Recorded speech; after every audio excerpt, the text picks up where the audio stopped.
autonoma, Rene, ¿qué es eso?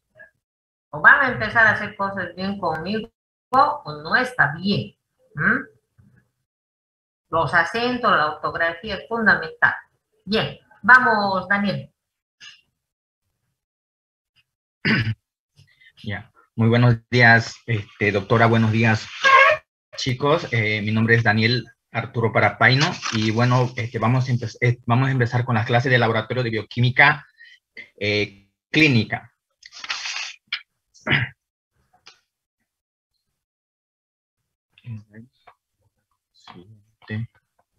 Mendoza quería hablar rápido hasta que cambie su diapositiva.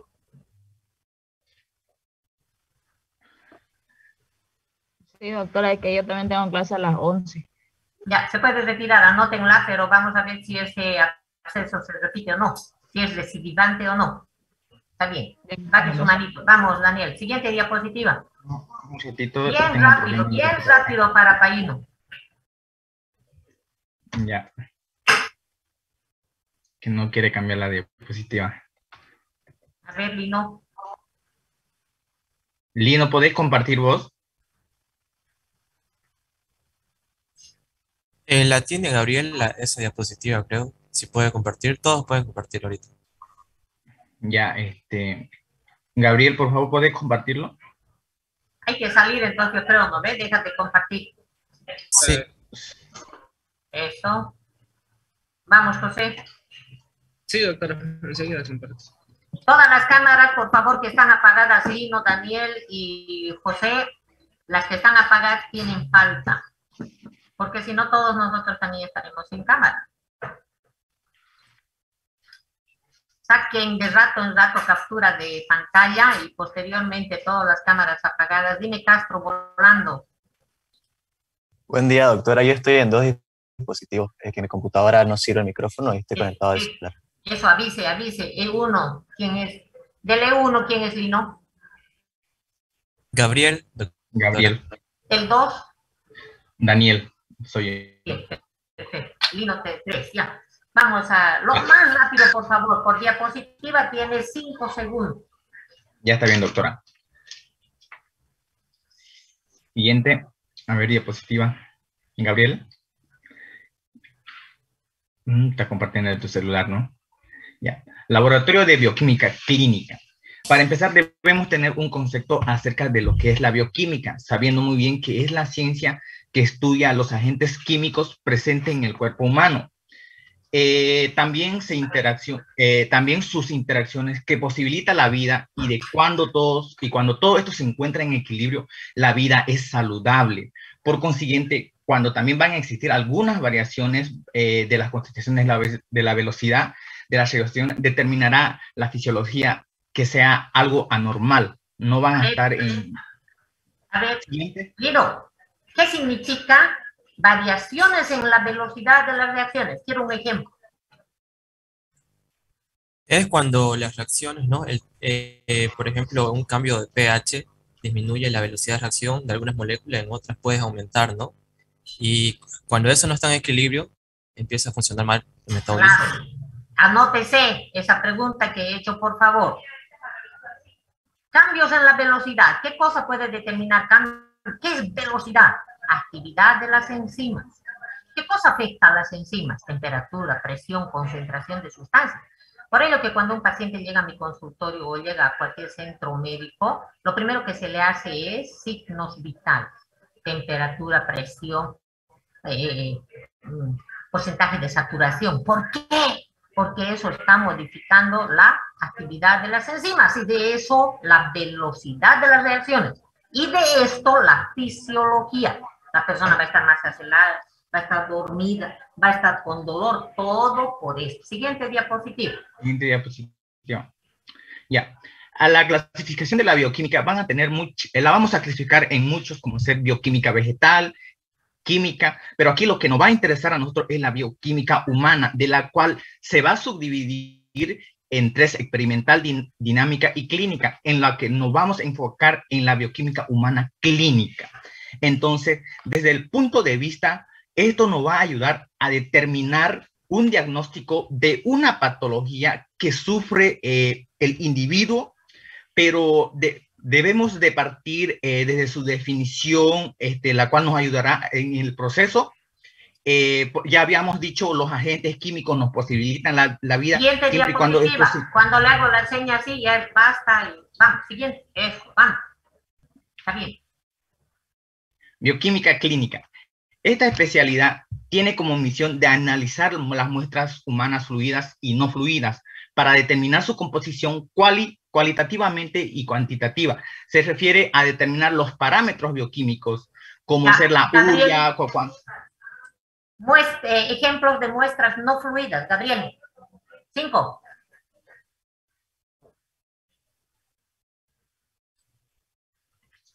Sí, doctora. ¿Cómo es? Muestras no fluidas, doctora. Si no saben, chiquillos, no hay problema. Para eso estamos entre tantos cabezones. ¿Ah? Lino, vamos. ¿Fluidos corporales, doctora?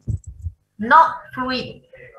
Fluido. Podríamos estar hablando de una muestra de tejido en una biopsia, doctora.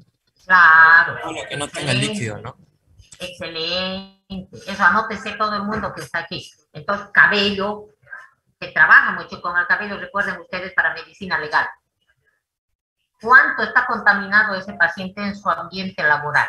Evidentemente, otra cosa es que en Bolivia no tengamos el EAA, espectrofotómetro de absorción atómica. Pero cuando usted salga a Mendoza, Llovío, Karen, con seguridad ya vamos a tener EAA. Esto cuando tengo un paciente con la sintomatología de una intoxicación con plomo va a pedir aquello. Entonces, no fluidas, hígado, riñón, biopsia. Y si es post-morte, va a ser un trozo. ¿Queda entendido, jóvenes, o alguien quiere que le explique nuevamente? No, porfa. Bien, ¿qué son las muestras no fluidas? Son las que no fluyen, los que tienen mucha viscosidad. Esto podríamos, en palabras sencillas, indicar que son los sólidos. ¿Qué son los sólidos? Los diferentes órganos. Y entre ellos no hay que olvidar al cabello. Las uñas son muestras. Que en su momento, claro que no tenemos costumbre, porque no tenemos los aparatos, pero seguramente cuando ustedes sean especialistas ya van a pedir. A ver, Laboratorio Catedral hace esto del mineralograma, sodio, potasio, hasta cobre en cabello. Tengo ahí mis observaciones, pero está bien, hay que empezar. Ahora bien, ¿para buscar qué? Todos estos compuestos que están anotados. Todos estos son metabolitos. Todos esos son metabolitos. Castro Terán Luis, ¿qué es un metabolito? Es el resultado del metabolismo. Metabolito o analito es aquella estructura química o compuesto químico, orgánico en este caso, que resultó del metabolismo. Acostúmbrense a memorizar así, por favor. Porque de lo contrario, después Wikipedia, ¿no? No era necesario pasar esta clase. Chubirú, ¿sabe qué es la urea?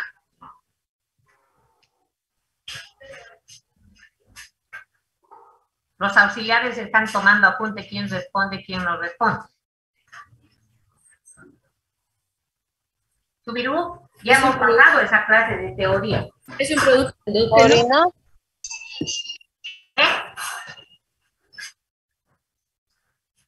Levante la manito la persona que quiere hablar. Rápido, amores, rápido, rápido.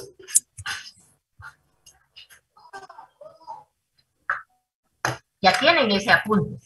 La clase pasada yo he hablado de eso. Yo, doctora. Ya. Es un compuesto químico orgánico endógeno. ¿Qué más? Saca la mitad. Que eso lo creamos nosotros por el mismo organismo y debe ser desechado porque eso viene como que es una sobra que es de la orina y que tiene que ser desechada. Compuesto químico orgánico endógeno, porque yo lo sintetizo y que resulta del metabolismo de las proteínas. Eso es de memoria. Eso yo ya lo he dicho en teoría. Fíjense, parece que estamos perdiendo tiempo en teoría. ¿Qué es la creatinina? Otro compuesto químico orgánico endógeno que resulta del metabolismo. Claro, lo correcto sería decir catabolismo. Pero por el momento póngale de la creatina. La pregunta es, ¿cuál es la composición de la creatina? Es un tripéptido, van a buscar, urgente. Y lo mismo con la glucosa. ¿Qué es la glucosa? Compuesto químico orgánico, no es endógeno porque yo no lo sintetizo. Del grupo de los azúcares simples y que está compuesto por 6 carbonos. Tienen que revisar, es una dedicación. ¿Qué es el colesterol? Compuesto químico orgánico endógeno. Estoy con cámara. Que pertenece al grupo o se lo estudia con el grupo de los lípidos y que está o que deriva de qué compuesto químico, Quispe, José, qué estructura química fundamental. Lípidos, doctora. Está bien, ¿cuál es la estructura química? Está compuesto por los de carbono, hidrógeno y oxígeno. Está bien, muy bien. ¿De qué estructura química fundamental, Daniel? Parapaíno. ¿Cómo dice, doctora? Lino, ¿de qué estructura? Ácido graso. Muy bien, ¿qué otra estructura? Rápido. Ciclopentano, perhidrofenantreno. Apúntense. Cuando yo hablo de colesterol, de ácidos biliares, de hormonas sexuales, de medicamentos, ahí es antiinflamatorios, esteroideos, no puedo olvidarme la estructura química fundamental y maravillosa del ciclopentano, perhidrofenantreno. ¿Sí o no? Ahora bien, a ver, déjenme compartir. ¿Puedo compartir? No puedo, dice. Ahora sí, doctora, ya puedo. Ya. ¿Saben qué? Qué pena, he perdido mi lapicerito de mi pizarra. Tengo que encontrar en el viaje que hice a Cochabamba. El ciclopentano. Eso. Mire qué maravilla, de memoria. De memoria, toda la vida. Doctora, se está mostrando una pantalla en blanco. Oh, ya, gracias. Voy a ver qué me ha pasado. Otra vez. Ah, avanzado tengo que ir. Perfecto. ¿Ahora se ve? Sí, doctora, ya se ve. Gracias. Entonces, fíjense que aquí tenemos 3 hexágonos. 3 hexágonos. 2 están lado a lado, fíjense. Así hay que practicar. Tiene que saber. Esto es pregunta. Los 2 ahí. Ahora, este hexágono está arriba, fíjense. Porque cuando está aquí abajo, los 3 estuvieran al ladito, eso ya es el antraceno. Es otra cosa. ¿Ah? Pero cuando este está ahí arriba, es fenantreno. Y aquí está el ciclo. Miren, ciclopentano. 5, ya no tiene 6. Y perhidro se llama, porque aquí no sé si ven, miren, no sé si ven aquí. En el 1, 2, 3, ¿sí? Ahí tiene OH, oxidrilo. Hidroxilo. Esa es la estructura química fundamental. Léanlo más. Miren, aquí está ciclopentano, perhidrofenantreno. Fundamental para cortisol. ¿Usted tiene cortisol, José? Sí, doctora. ¿Dónde? ¿Para qué? ¿Por qué? Anote, Mariela. El cortisol es la hormona del estrés, doctora. El estrés, doctora. Muy bien. Y entonces, ¿qué me puede hablar de cortisol desde el punto de vista bioquímico? Vamos. Que es un derivado del ciclopentano perhidrofenantreno. Perfecto. El cortisol es un compuesto químico orgánico endógeno del grupo de las hormonas lipídicas y que estructuralmente tiene su base en el ciclopentano perhidrofenantreno. Y las funciones fundamentales de esta hormona es de que a la persona la tenga en alerta, es decir, en estrés. Cuanto más estrés, más cortisol. En la mañana todos, yo ahorita tengo una cantidad de cortisol, ¿no es cierto?, para estar acelerada. Entonces en la noche por el ciclo circadiano, entonces también el cortisol, más o menos de la alegría, pero también viene a trabajar como antiinflamatorio. Es maravilloso el cortisol, por eso que no debemos de olvidar. Evidentemente, el cortisol también hace que aumente la glucemia. ¿Qué es la glucemia, Daniel? Es azúcar en sangre, doctora. Es la concentración de glucosa en sangre. No, sí, no hay que tratar, como estamos entre profesionales, ese es el concepto. Cuando yo esté hablando con mi empleada, le voy a decir azúcar en sangre. O mi paciente que es chofer del micro, no estoy hablando mal de nadie, pero debemos saber utilizar el léxico de acuerdo al contexto donde estemos. ¿No es cierto? Por favor, luego de compartir, comparta, José, lo anterior.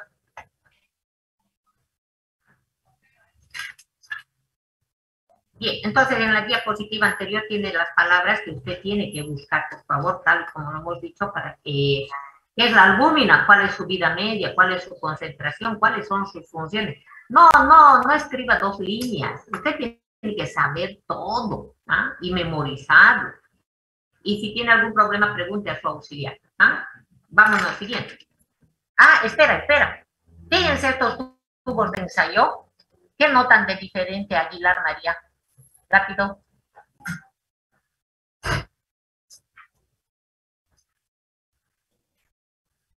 Jessica Costa, ¿qué ves de raro?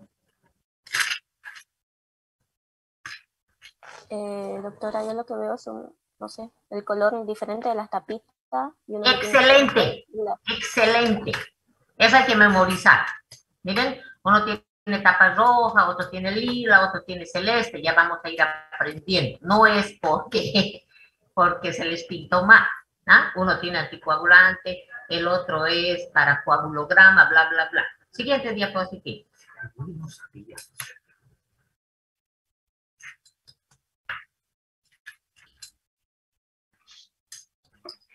Bueno, el laboratorio de bioquímica médica va a estar conformada de las siguientes maneras. El presidente, director general, el directorio donde vamos a tener un sistemas, la calidad, y vamos a tener los centros de detección externo, área preanalítica, área analítica, área de administración de atención al paciente. Lo más importante aquí es la gestión de calidad, no se me vayan a olvidar. Toda la vida que hagan a partir de hoy tiene que estar sometido a control de calidad, si no, no sirve. Yo tengo que atender bien a mi paciente porque me están controlando. A la salida mi paciente le dicen, ¿cómo le ha tratado? Además, ¿le curó o no le curó? Vino a tal hora, no a tal hora. El control de calidad es fundamental. Siguiente diapositiva. ¿Qué es lo más importante de esta diapositiva, Daniel?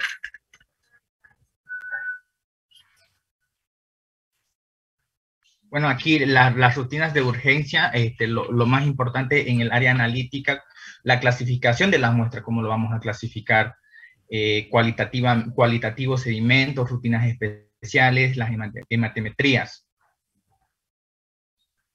Entonces vean, ahí están las áreas, ¿no? Preanalítica, antes del análisis.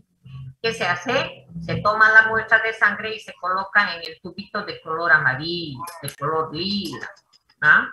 Dependiendo de lo que usted quiere solicitar. Usted manda y dice, quiero hormona o quiero hemograma. Entonces vamos a ir aprendiendo para cada cosa que tiene su tubito. Bien. Luego viene la área analítica, ya en el laboratorio. ¿Ah? ¿Qué se hace ahí? Fíjense, centrifugación. Tiene que saber usted qué es centrifugación. Lino, ¿qué es centrifugación? Centrifugación es el proceso en el cual se utiliza una máquina, aparato, para separar la mezcla de 2 líquidos, ¿no? 2 compuestos. La parte sólida y la parte líquida. La parte líquida debido a su densidad. Muy bien, excelente. ¿Qué es centrifugación? Proceso. Cada cuestión es proceso, por favor, memorícenlo. ¿Qué es enamoración, Lino? Vamos. Proceso mediante el cual Lino se conoce con X y se conocen sus características y al final se casan, ¿no es cierto? Todo lo que es ion, ¿no? Emulsificación, absorción, distribución, biotransformación, siempre va a ser proceso, no se vayan a olvidar, son claves. Lino, hazme caso. Y también Daniel y Gabriel, van a brillar ustedes en su internado, en su residencia, con solo estas claves. Todos los jóvenes que pasaron por mis aulas, toda la vida, cuando ya hacen su residencia, como es el caso de Denis ahora en México, me llama creo cada semana y me dice, ¿sabe qué, doctora? Qué maravillosa aquella clase. El otro día le han preguntado, ¿qué es una enzima? Porque él habló de las enzimas. Imagínense, en residencia, 2 o 3 días, hasta no me acuerdo. Entonces él dijo, compuesto químico orgánico. con endógenos de naturaleza proteica. Ay, Chichiuri. Y su jefe le dijo, ¿dónde leyó eso, doctor?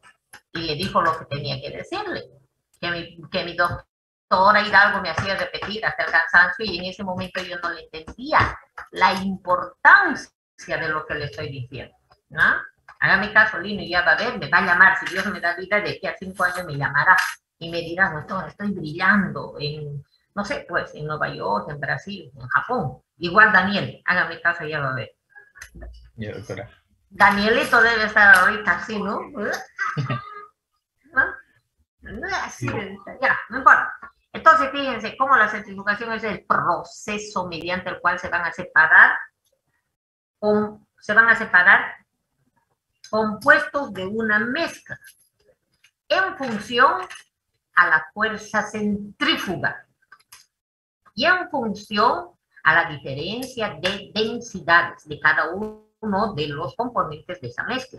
Lo más importante en toda loción es saber el porqué, el fundamento. ¿Qué es filtración? Proceso mediante el cual se van a separar los componentes de una mezcla. Igualingo hasta ahí. ¿Sí o no? Es igualita. Entonces, proceso mediante el cual se van a separar los componentes de una mezcla a través del uso de un lienzo, a través del uso de un tamiz que tiene poros de diferente tamaño en función a la diferencia de diámetros de las partículas de los componentes de la mezcla. Eso es lo que hay que aprender. Y así sucesivamente. Así sucesivamente. Entonces, cuando llega una muestra, se centrifuga y se alicuota. ¿Qué es eso, José? Perdón, doctora, no lo escuché bien el término. Alicuota, creo. Ajá, alicuotación. No, doctora, no lo he escuchado bien.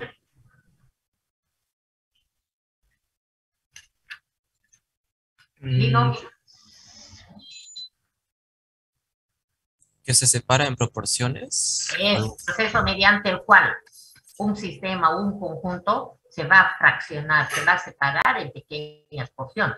Esto es importante recordarlo, que cada que yo tengo 10 ml de sangre o tengo 5 gramos de cualquier tejido, lo que yo tengo que hacer es siempre separar. ¿Para qué? Control de calidad, porque yo puedo encontrar cualquier analito, o en laboratorio se puede encontrar cualquier analito, 5 miligramos por 100. Entonces, por ley, tiene obligación para guardarse la otra porción, cosa que si duda otra persona, se le tiene que devolver esa partecita para que en otro laboratorio se determine si hay lo que yo he dicho o lo que el laboratorio ha dicho. No sé si me dejo entender. Bien. Entonces, yo tengo aquí la parte analítica. Miren, todos estos son los conjuntos de compuestos químicos que se van a determinar. Cosa analítica, se le entrega el informe y a los archivos. Vamos a la siguiente. De cada palabra tienen que saber, jóvenes. Vamos, Daniel, voy a descansar. Bueno, la estructura del laboratorio está conformada de las siguientes maneras: de resección, donde se van a hacer las tomas de muestras, lavado de material, preparación de ensayos reactivos, almacén refrigerado, el trabajo, en donde se van a subclasificar en urgencia, serología, autoanalizadores, banco de sangre, hormona, coagulación, orina, hematimetría, inmunología, microbiología. También conformado va a estar por secretaría y reunión. Y bueno, tenemos aquí varias imágenes. En la imagen 1 están extrayendo la sangre. Y eso sería la estructura de un laboratorio. Tenemos aquí cómo están haciendo las muestras. Son aparatos que forman del laboratorio.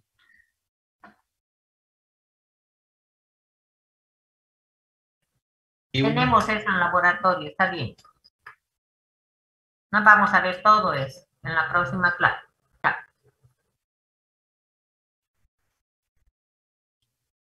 Doctora, con respecto a la presentación de los cuestionarios y los resúmenes de la parte práctica, ya nosotros nos encargamos de explicar a cada subgrupo de cómo hacer, ¿o?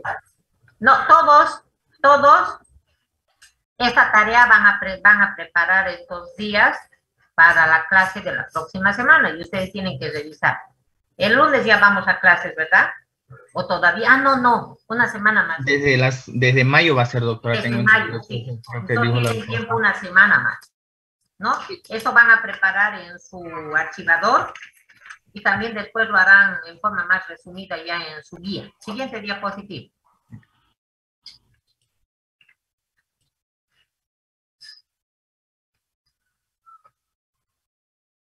¿Compartir la segunda diapo, Gabriel? Sí, enseguida la comparto. Ya. Si alguien quiere intervenir, tiene todo el derecho, no se olviden. Y además tiene puntos.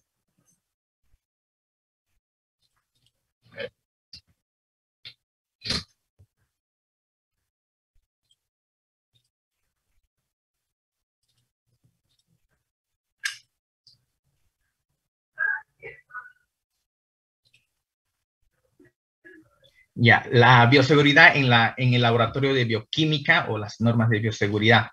Ya, siguientes diapositivas. Este tema es bonito cuando estamos en la práctica de laboratorio porque estamos ahí, vemos todo en físico, estamos con nuestra bata, pero vamos a tratar de explicar este tema para que se quede bien claro, bien entendido. Entonces, el laboratorio de bioquímica es un lugar donde se manipulan muestras biológicas potencialmente peligrosas debido a los agentes patógenos que estas pueden contener, así también los materiales reactivos y algunos instrumentos de laboratorio que pueden lastimar a los estudiantes. Camila, Pérez, ¿qué es patógeno? ¿Son enfermedades? Patología es enfermedad. ¿Qué es patógeno? Son compuestos que provocan las enfermedades. Claro, son agentes que originan, génesis, que origina patología. Siguiente diapositiva. ¿Qué es bioseguridad? Es la aplicación de conocimientos, técnicas y equipamiento para prevenir que las personas se expongan a agentes potencialmente infecciosos o considerados en el riesgo de riesgo biológico. Vamos a definir esto como un conjunto de reglas que debemos seguir cuando nosotros nos encontramos en lo que es en el área de laboratorio. Entonces, siguiente diapositiva. No solo en laboratorio, ¿no? Sí, tanto como en otras áreas también donde exige unas reglas que debemos aplicarlo en esa área que nos están exigiendo. Entonces, los elementos básicos de bioseguridad tenemos aquí en la práctica de trabajo nuestro manual, el equipo de bioseguridad o barreras primarias, nuestras batas, diseño de construcciones e instalaciones. Siguiente. Espérate, eso que se ve ahí abajo en el extremo derecho inferior, esa es una cabina de extracción de gases, o también hay otros más sofisticados, el de la derecha ese, ¿no? Que se llama flujo laminar. Revisen, por favor, qué es cabinas de flujo laminar. Ya su nombre lo dice, ¿no? Flujo. Entonces, los gases fluyen, circulan. Y entonces ahí ese vidrio, esa barrera, para que no esté en contacto con el operador. Siguiente. Las prácticas de trabajo. Las prácticas normalizadas de trabajo apuntan a tener por escrito procedimientos estandarizados de trabajo y ser actualizado periódicamente. La guía práctica de laboratorio se considera un instrumento de bioseguridad, ya que las pautas de cómo deben comportarse y qué equipos deben usar dentro del laboratorio. Entonces, aquí nos están enseñando cómo debemos portarnos en el laboratorio, por decir qué los equipos, cómo debemos utilizarlo, cómo ser en los laboratorios que tenemos, cómo manipular el microscopio. Miren, prácticas. ¿Qué es eso? Por favor, no quiero ver nunca más que le falte un acento. No sé qué ha pasado con usted. No puede ser eso, por favor. Y en el examen le falta un acento, no es correcto. Vamos, siguiente diapositiva. Ya. Equipo de bioseguridad o barreras primarias. Como ya todos conocemos aquí, tenemos los dispositivos, aparatos o tipos determinados de prendas de vestir que garantizan la seguridad de un proceso. Debemos tener el uso obligatorio de pantalón largo, zapatos cerrados, cabello recogido a quien corresponda. Aquí vemos el barbijo, todavía conocemos que en nuestro día a día hemos estado utilizando el mandil clínico, que es uso obligatorio en la parte práctica de laboratorio, los guantes, las mascarillas. Siguiente. Y bueno, aquí tenemos las normas o los niveles de bioseguridad que debemos aplicar. Conforme van subiendo de nivel, va siendo más estrictos las normas o las reglas. En el nivel 1 básico tenemos el tipo de laboratorio, la enseñanza básica de investigación. Tenemos también en la práctica de laboratorio tenemos las técnicas microbiológicas apropiadas. Aquí en el equipo de seguridad quiere decir que no es muy de alto riesgo porque se va a trabajar en mesa de laboratorio al descubierto. Siguiente diapositiva, eso hay que memorizarlo nada más, pero lo que usted ha dicho. El 1 va a ser básico y el 4 ya eso. En el examen se le va a preguntar eso. ¿Qué diferencia hay? No de memoria, todo esto, ¿no? ¿Qué diferencia hay entre el básico 1 y el 4? Está bien, esto está bien. Medidas prácticas a tener en cuenta. ¿Cuáles son las medidas que debemos tomar en cuenta aquí en el laboratorio? No comer ni beber en el laboratorio porque sabemos que es un ambiente muy contaminado. No el uso de celulares, entrar con el mandil puesto, que ya se le habíamos dicho, uso de guantes, manipulación de objetos calientes con el uso de pinzas, evitar pincharse o cortarse con agujas o lancetas que contengan fluidos humanos, que puede ser muy peligroso. Flavia posó 5 ejemplos de fluidos humanos. 1.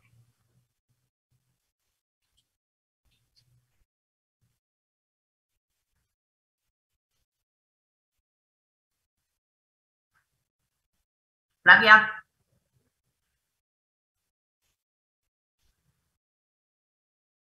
¿Quién quiere? Yo, doctora. Ya. Puede ser la saliva, puede ser el jugo gástrico, puede ser igual el líquido vaginal, puede ser igual todos los fluidos que tienen pH, que tienen una escala de pH. Puede ser igual No sé. Saliva. Jugo gástrico, la sangre, sí. Doctora, la orina también. Claro. El sudor, doctora. Ya, entonces levante la mano y diga de seguido los 5, rapidito. En el examen le pregunto 10.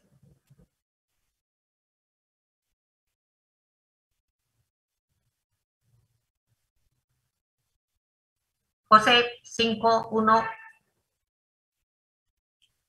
Lágrima, sudor, orina. No hay saliva. el no es fluido, o es fluido. ¿Por qué le he puesto el este? Es que me ha dicho sangre, orina, yo no conozco ningún fluido que se llame o hay algún No. Entonces acostúmbrese a tener bastante rapidez en la emisión de sus palabras. ¿Por qué le ponen a todo o cualquier otra muletilla? ¿Ah? Sangre, orina, lágrima, líquido sinovial, líquido pleural, heces fecales líquidas, secreciones vaginales, líquido de fluidos, líquido de abscesos, perdón.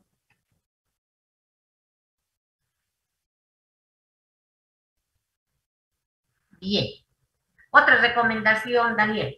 Sigue. No calentar.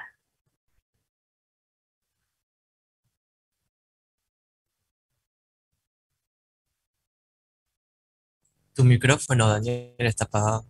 Oh, allá. Daniel, tu micrófono. Ya. Calentar los tubos de ensayos matraces de la siguiente forma. se debería hacer así, que sería lo correcto. Al momento de diluir un ácido, se vierte el ácido en el agua y no al revés, porque va a ocurrir un proceso que nos podría dañar a nosotros mismos. No, Los frascos que con... A eso se llama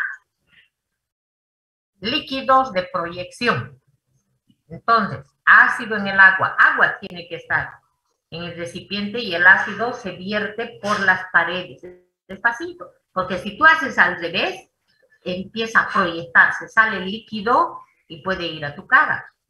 Y no se olviden, desde el punto de vista de la medicina legal, lo que más valor tiene del cuerpo humano es el rostro.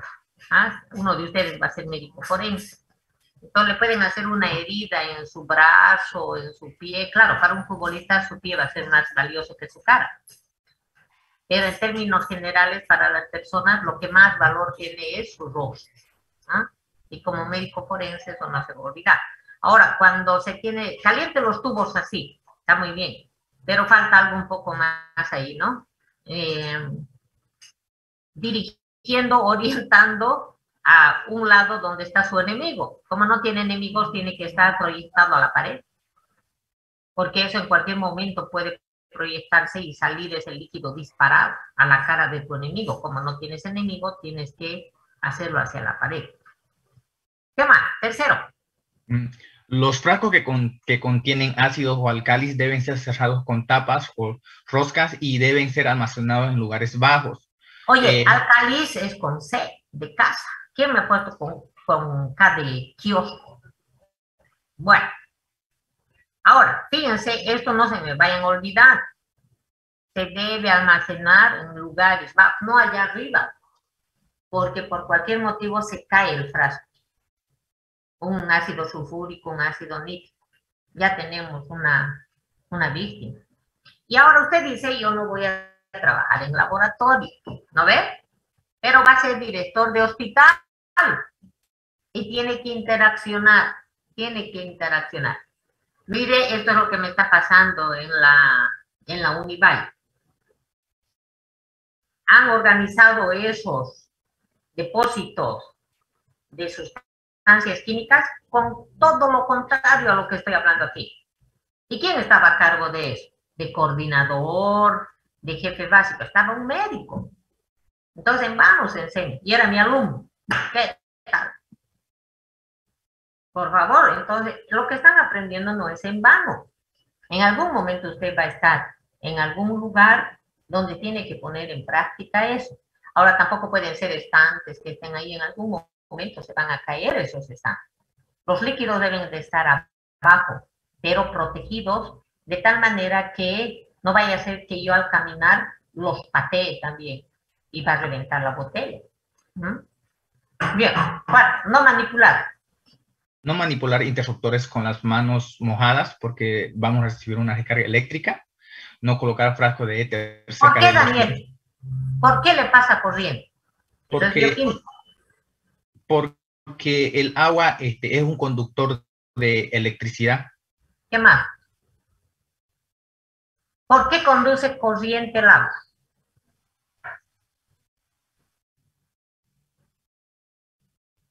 ¿Y por qué le pasa corriente a mi paciente?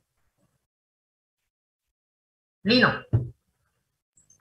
El agua es una molécula dipolo, tiene carga eléctrica positiva y negativa, y nosotros igual tenemos corriente y nos puede transmitir. Eso.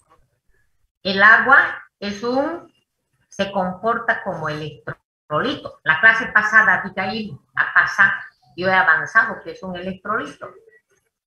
¿De acuerdo o no? ¿Qué es el electrolito, Abigail?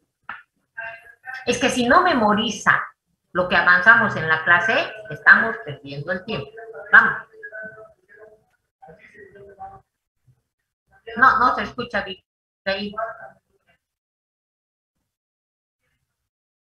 Tiene que arreglar eso, no se escucha nada. Nayeli, ¿qué es un electrolito?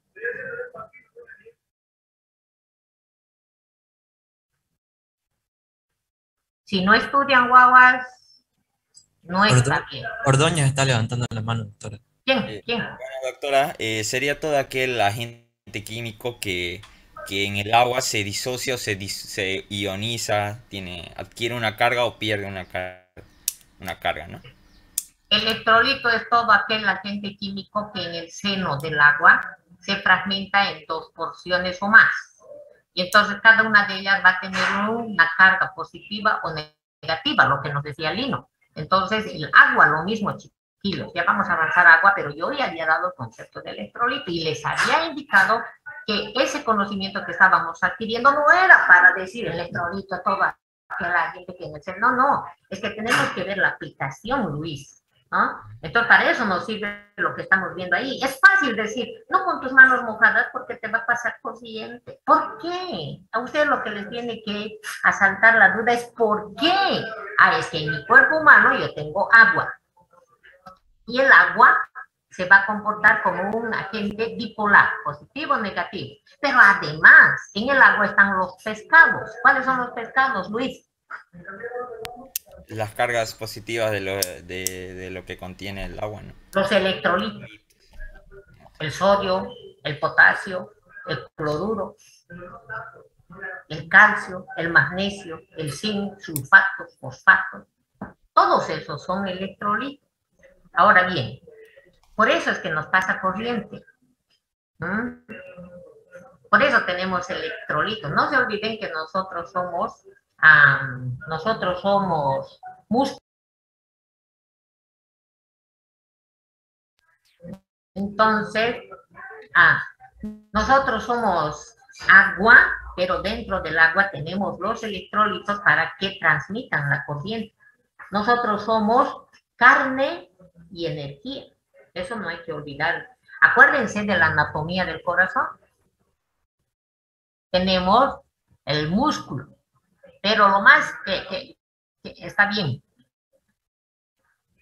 aparte de músculo, nosotros tenemos la parte de las fibras nerviosas que vienen a ser nuestra parte eléctrica. El nodo sinusal, el nodo auriculoventricular y el haz de His o Purkinje. ¿Se acuerda? Esos son nuestros cables.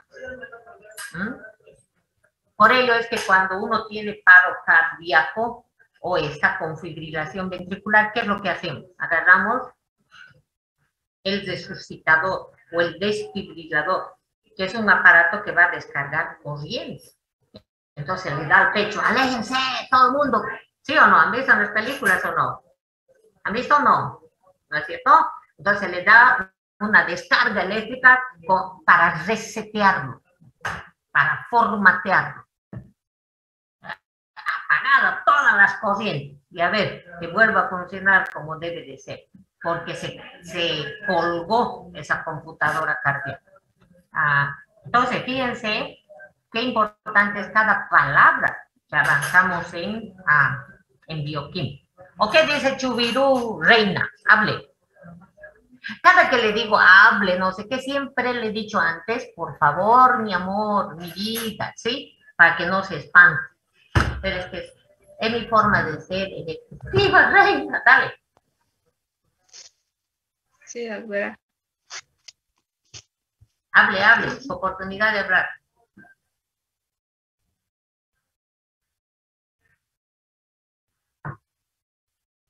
Bueno, vamos, Daniel querido, no colocar frascos de éter. Siguiente diapositiva. Oye, quiero que sepan cómo se escribe el éter. Quiero que sepan si se utilizó el éter, por ejemplo, durante mucho tiempo como anestesiante. Recuerde que no es anas, es ane. Hay un vicio ahí que se pone, ay, no me va a poner anestesia. Por favor, es con E, no es con A. Anestesia. Tienen que repetir varias veces en el frente al espejo. Entonces, vean por favor cómo es la estructura química del éter. Averigüen cómo se lo utilizó como anestesiante para operar y por qué ya no se lo usa. Pero a mí me interesa su parte de química, bioquímica, porque eso es lo que yo tengo que explotar en esta materia. Siguiente diapositiva. Siguiente. Bueno, y aquí tenemos lo que es el cuestionario para, para la parte práctica que, como había dicho usted, doctora, no la tienen que entregar los estudiantes, pero vamos a trabajarlo un poco más para la guía. Claro. No, van a entregar, digamos, no esta semana. El primer día de clases en laboratorio tienen que traer esa su tarea, pero pues como tratado de Rivière, de Testi, o cuál es el último libro de anatomía, ¿qué se llama? Hay uno último actual, doctora, que es Pro, muy bueno. ¿Cuál? Anatomía de Pro, así se ya, llama. hay otro más, hay otro, van a ver. Moure. ¿Cuál más había? Ya van a revisar, que no todos se los voy a decir, es uno con aplicación clínica. Bien, ¿dónde estoy? Aplicación clínica, doctora. Anatomía clínica, Moure, anatomía de Moure. No, es eso español, creo. Es el de Case, Murra. Vamos a ver ahorita, espérense ahorita. Me dejan picada. Preparen el próximo tema. Anatomía. Ay, sí, Kate More. Ahorita lo vamos a escribir. Kate More. Ah, sí, ese le digo, doctora. Ah, ya. Listo. Ese, por ejemplo. Muy bueno. Bueno, ya, es que yo estoy en bioquímica, si no me voy a quedar a hablar de médicos. Muy bien, aquí no le falta ni un acento. Excelente, Gabriel. Siguiente diapositiva. Está bien. Comencemos. Muy buenos días, jóvenes y señoritas. De igual manera, buenos días, doctora. Vamos a comenzar con el tercer tema de la práctica de laboratorio, que corresponde a primeros auxilios médicos en posibles accidentes en el laboratorio de bioquímica médica. Tenemos que entender que, retornando a la presencialidad en las partes prácticas, nosotros como estudiantes y también el docente está sujeto a sufrir diferentes tipos de accidentes, que en su mayoría de los casos va a estar producida porque, en la mayoría de los casos, es porque el estudiante no ha revisado la parte teórica de la práctica, porque como se había mencionado en el tema de bioseguridad, se considera que el manual de prácticas es una herramienta de bioseguridad, porque ahí dice cómo se deben utilizar los instrumentos, cómo se manejan los reactivos. Entonces es importante que todos, siempre antes de asistir a una práctica, dominen la parte teórica. Ya. Entonces comencemos con la introducción. Como les decía, cuando se trabaja y se pasa clases en un laboratorio de bioquímica médica, el ser humano, es decir, nosotros, los que estamos presentes en la práctica, por ejemplo, estamos expuestos siempre a diferentes tipos de agentes nocivos. Clasificación de estos agentes nocivos de acuerdo a su naturaleza. Pues, sí. Perdón, doctora. Entonces, la clasificación de los agentes nocivos a los que vamos a estar expuestos son los siguientes. Tenemos a los agentes físicos, que se van a presentar en forma de radiación en diferentes tipos. Tenemos como, por ejemplo, el calor y el frío, que ambos pueden, por ejemplo, causar quemaduras. En el caso del calor, por temperaturas elevadas; en el caso del frío, por temperaturas muy bajas. También existe la quemadura por congelación. Tenemos a la luz, dentro de la cual vamos a encontrar a la luz visible, a la luz ultravioleta, a la luz al infrarrojo, y a los rayos X. Ahora, bien, déjalo ahí un rato. Los agentes físicos son radiaciones. El sonido, el magnetismo y la luz. Ya está, ¿no? Fíjense, el calor, está bien. Ahora bien, tanto el sonido como la luz podemos escuchar y ver en cierta franja. Por ello ahí tiene visible. En el sonido tenemos el ultrasonido, que los humanos no escuchamos, ¿no es cierto? Hay alguna luz, como la ultravioleta, la infrarroja, que yo no puedo ver. ¿Por qué no puedo ver ni escuchar? Química, bioquímica. Porque el ser humano, doctora, está, vamos a decir, programado para poder recibir este tipo de ondas en un tipo de, ¿cómo se dice? Está bien, ¿por porque no tiene estructuras químicas que puedan servir de receptor a estos agentes, chiquillo. Anótate, anótate. ¿Ah? Esa es la clave. Entonces, yo no tengo ni en los ojos ni en los oídos esas estructuras químicas que pueden servir como antenitas de televisión en la periferia de mis células. ¿Ah? Cuando estamos hablando, ¿no es cierto?, de lo que es el oído interno, cuando estamos hablando de la linfa, es anatomía, y si se han olvidado hay que repasar, para eso hemos aprendido. Hemos visto que en esa linfa hay los famosos otolitos, que son estructuras químicas que al ser sopapeados, movilizados por las ondas del sonido y al aumentar su cinética en esa linfa, entonces el nervio del oído va a poder recibir eso y lo va a traducir y lo va a llevar al cerebro para descodificar y va a saber que eso es un ruido de radio, de canción, bla, bla, bla. Entonces, ¿por qué no podemos escuchar el ultrasonido? Porque no tenemos esas estructuras químicas que vayan a recibir este tipo de agente. Lo mismo con la luz. Ahora bien, Gabriel, hay que repasar eso, jóvenes. Oído medio, oído externo, medio, interno. ¿Cómo es que se escucha? ¿Ah? Ya han aprendido de memoria, pero ahora hay que ligarlo con bioquímica y fisiología, porque si no, ¿por qué escucha el hombre? Porque escucha, pues tiene oreja. Eso es muy elemental. Bien, entonces aquí Gabriel nos hablaba del calor y el frío. Nos puede provocar quemaduras. El frío, sí. Ahora bien, ¿por qué, Gabriel? ¿Por qué yo debo evitar que mi paciente se caliente o se enfríe? Porque le va a producir daño. ¿Pero por qué? Quiero eso que me explique. ¿Por qué? Perfecto. A nivel de la estructura o de la conformación de los tejidos, tenemos que recordar que estamos formados por proteínas, que son las estructuras por defecto que van a formar nuestros tejidos. Vaya. Y agentes como el calor y el frío, que son agentes que van a dañar bastante este tipo de estructuras, van a producir lo que conocemos o lo que ustedes van a ver más adelante en teoría como desnaturalización de proteínas. Y este proceso va a ser un proceso dañino en el cual nuestras proteínas van a perder su estructura cuaternaria y terciaria, que es la estructura en la que estas pueden funcionar de una manera adecuada. Excelente. ¿Quién ha sido profesora? Gracias, doctora. Sí, quedó muy claro eso. Sí, ahora hay que añadirle a eso, José, está bien lo de las proteínas. ¿Qué cosas son proteínas? ¿Cuáles son las proteínas más importantes del cuerpo humano, José? Las proteínas más importantes del cuerpo humano.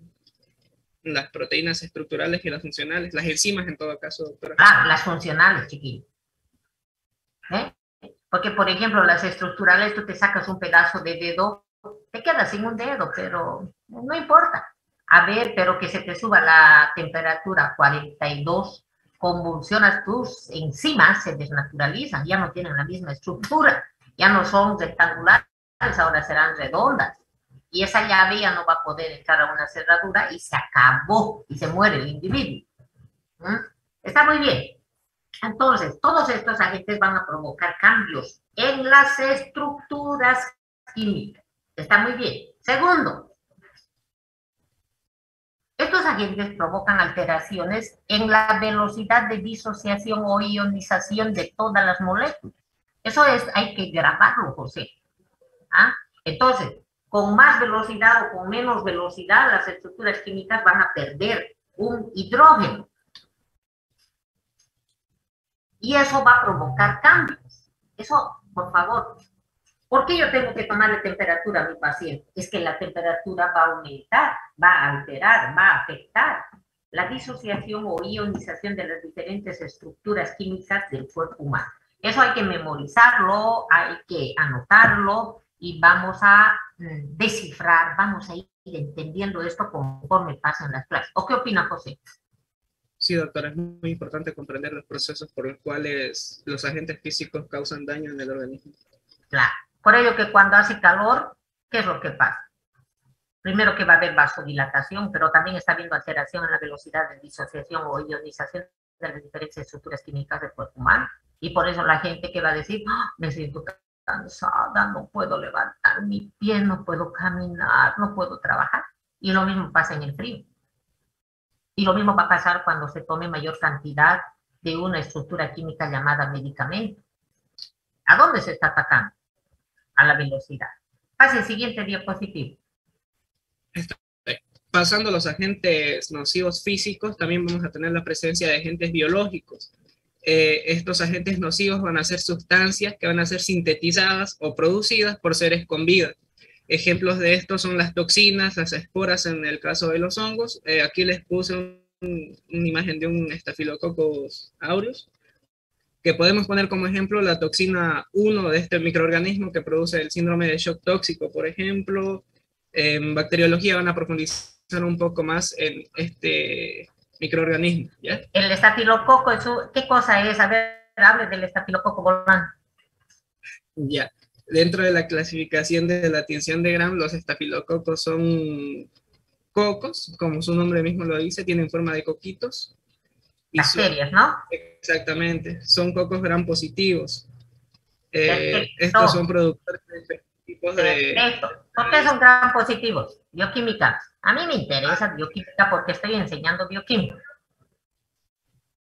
Son Gram positivos porque en la tinción de Gram reaccionan con el colorante que es el... Lila, el violeta. El violeta, sí, doctora. ¿Por qué reaccionan? Porque su pared celular tiene mayor cantidad de peptidoglicano. Excelente. ¿Quién ha sido esa persona? Vamos. Torres Carmen. Póngale punto. Ya está, Torres Carmen. Entonces vengo a guardar. En cualquier materia tiene que estar la bioquímica. En cualquier materia. Y por eso se clasifican en Gram positivos y Gram negativos. Los Gram positivos porque tienen un exceso de un glúcido complejo llamado peptidoglucano o mureína. Y los Gram negativos tienen, pero muy poquititos. Lo que más tienen son lípidos. ¿Ya? Entonces, ahora, ¿qué es una toxina? Es un tóxico de origen biológico. Y se puede generar en bacterias y en hongos. Los hongos que contaminan nuestros alimentos pueden entrar en una etapa de vida latente de bioquímica basal, que se llaman esporas. Las esporas son formas de vida latente con una bioquímica basal, con B grande y con S. Hay que averiguar qué es eso, ¿no? Y entonces estas esporas que están contaminando el arroz, en algún momento dentro del cuerpo humano germinan y originan la forma vegetativa del hongo dentro del cuerpo humano. Y la forma vegetativa se caracteriza por tener una bioquímica exponencial, ya no basal, sino gran bioquímica. Y empiezan a sintetizar cualquier cantidad de estructuras químicas y entre ellas las toxinas. En el caso de los hongos se llaman micotoxinas. Y en estas micotoxinas podemos encontrar muchísimas, ¿no? Las aflatoxinas, los tricotesenos,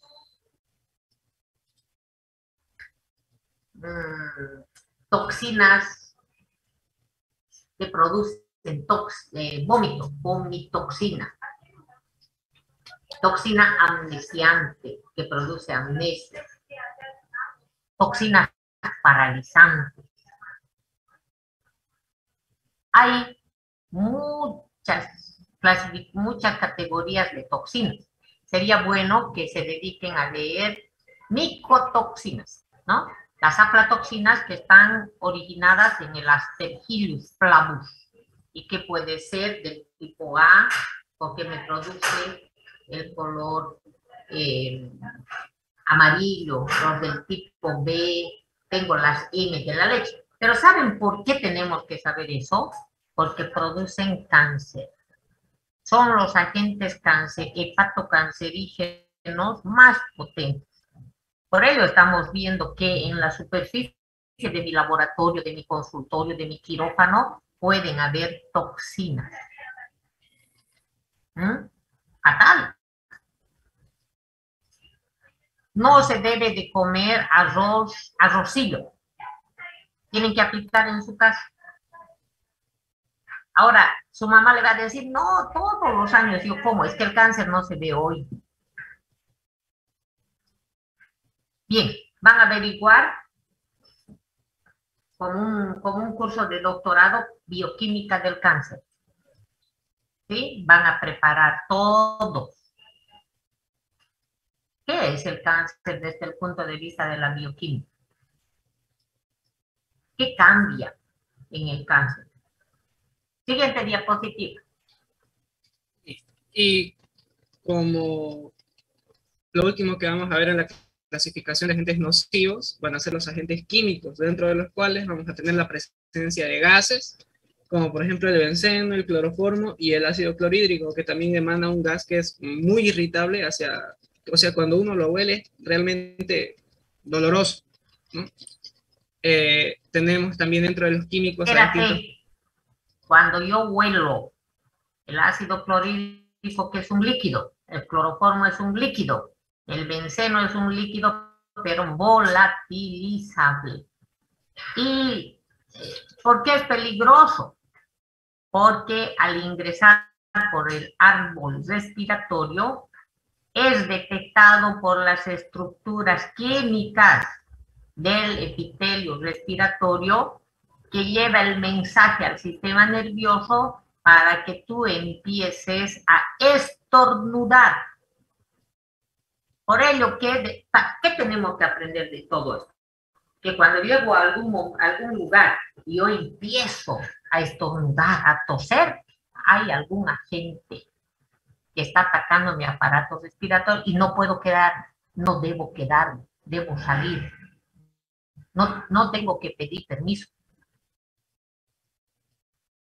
Pero más adelante, después del estornudo, que es el primer mecanismo de defensa, estos agentes químicos van a provocar una agresión a la célula, provocando la liberación de los mediadores químicos de la inflamación. Anótenlo.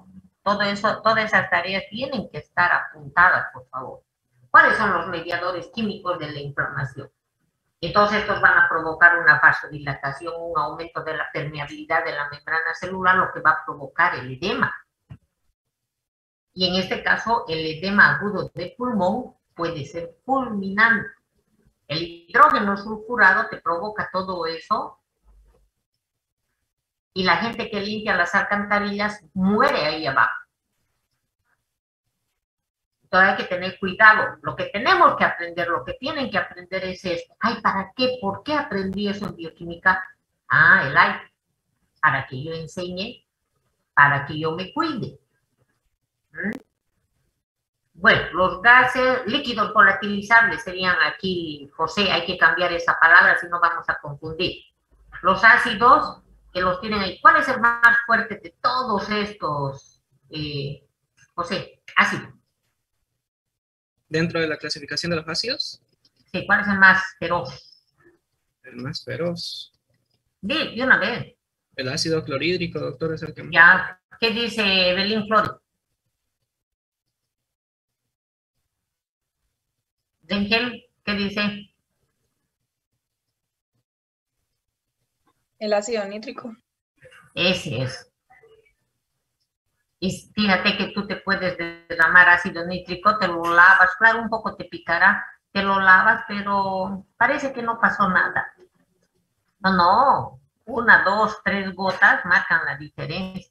Ahora el ácido sulfúrico te necrosa, y por eso mucha gente dice el ácido sulfúrico es el más potente que los demás. Mentira, es el ácido nítrico. ¿Sí? No se vayan a olvidar. Vamos, siguiente. Sí, continúa. Ya, ¿dónde está?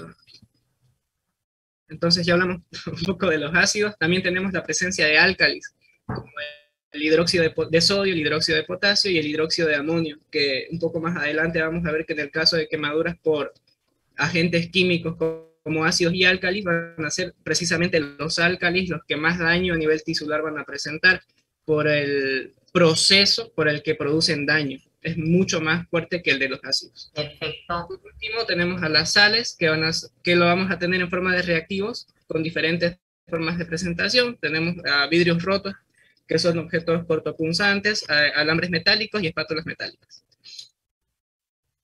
Y aquí tenemos unos agentes que son, bueno, herramientas también que son necesarias para los primeros auxilios médicos en el laboratorio. El primero y de los más importantes es la ducha que funcione a jalador. Esta ducha tiene que estar tanto dentro del laboratorio como fuera en el pasillo, en caso de que cualquier accidente suceda. Los que fueron al laboratorio en verano con el doctor Sánchez, y los que fueron también alumnos míos, vieron esta ducha, está ahí, es muy bonita y también es muy grande. Entonces, esta sería la ducha que funciona a jalador, y también es obligatorio la presencia o tener ahí un botiquín de fácil acceso en el que tengamos estas cositas de aquí. El papel absorbente, que es muy importante para los primeros auxilios en caso de quemaduras por soluciones ácidas o básicas. Las disoluciones ácidas débiles, como por ejemplo el ácido acético al 5%, ocupamos disoluciones ácidas y básicas débiles con la finalidad de neutralizar las quemaduras producidas por ácidos o bases que son fuertes, que son usadas como reactivos en el laboratorio. O sea que si te contaminas con ácido, debes utilizar una base. Eso, ¿ves? Para neutralizar. Que si te contaminas con una base, tienes que usar un vinagre, que es el ácido acético. Aquí lo que tienen que memorizar: doctora, se derramó, se contaminó mi primo, mi amigo, mi auxiliar, lo que sea. Entonces, ¿con quién se contaminó? ¿No? Entonces, inmediatamente dice con un bicarbonato que estaba diluido, afortunadamente. Entonces, tú tienes que usar ahí vinagre. Ahora no va a decirlo vinagre. ¿Qué tiene que decir? Ácido acético. ¿No ve? O ácido etílico.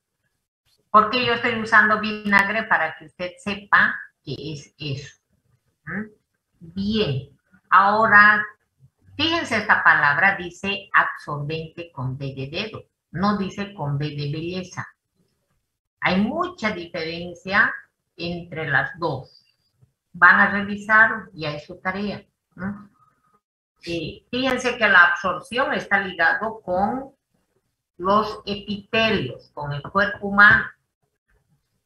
O sea que no es lo mismo decir absorción que absorción. Es muy diferente. Hay que ver aquel. Siguiente diapositiva.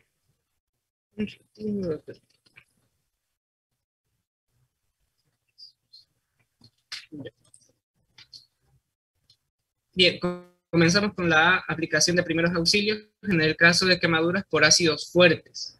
En el caso de que la sustancia ácida fuerte haya sido derramada sobre la piel produciendo una quemadura, lo primero que debemos hacer es absorber esta solución o esta disolución con papel absorbente, con D.